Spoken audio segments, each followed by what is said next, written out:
Alors, je m'appelle Guy Vardavoir et je préside l'association des Vieux d'Eb, association qui a pour objectif la préservation des ULM anciens, la récupération, avec dans un futur proche, j'espère, la création d'un musée sur l'aérodrome de Blois.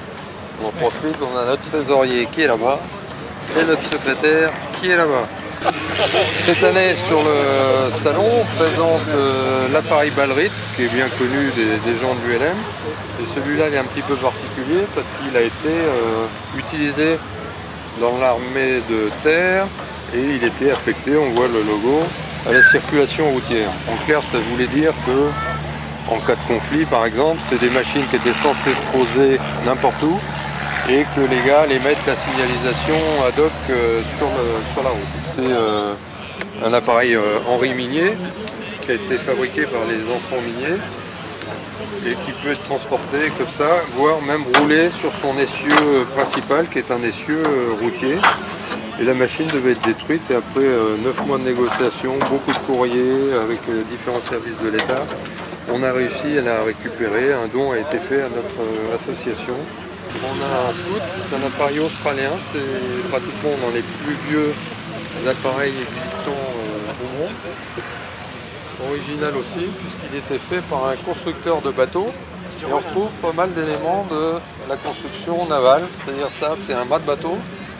Ça, c'est un mât de bateau. Et l'entoilage est fixé comme une voile de bateau. C'est-à-dire qu'il y a la drisse qui coulisse dans le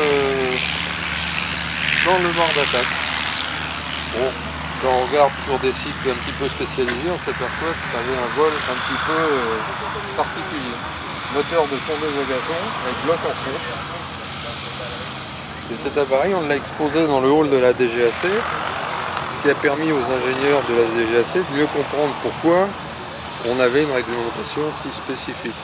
Ce qu'il est plus difficile de comprendre actuellement avec des appareils très modernes, genre LCR ou VL3 par exemple.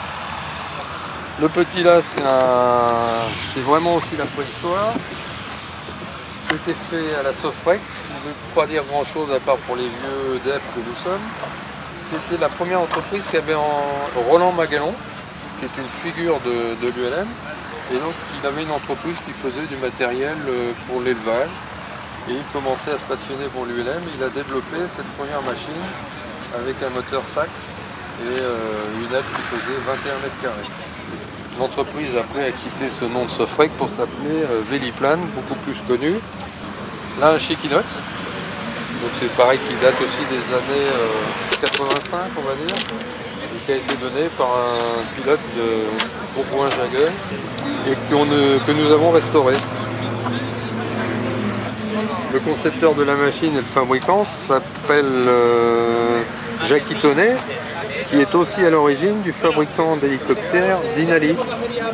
La boîte qui fabriquait le Chiquinox s'appelait déjà Dinali à l'époque. J'avais une machine que j'avais prévu, un ptérodactyle pour venir sur Blois, qui est un appareil américain un jour, mais où il faut vraiment des conditions météo, pour moi en tout cas, très très calmes pour le sortir.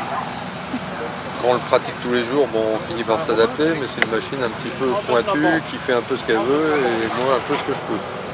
Donc ce sera pour une autre fois. Voilà.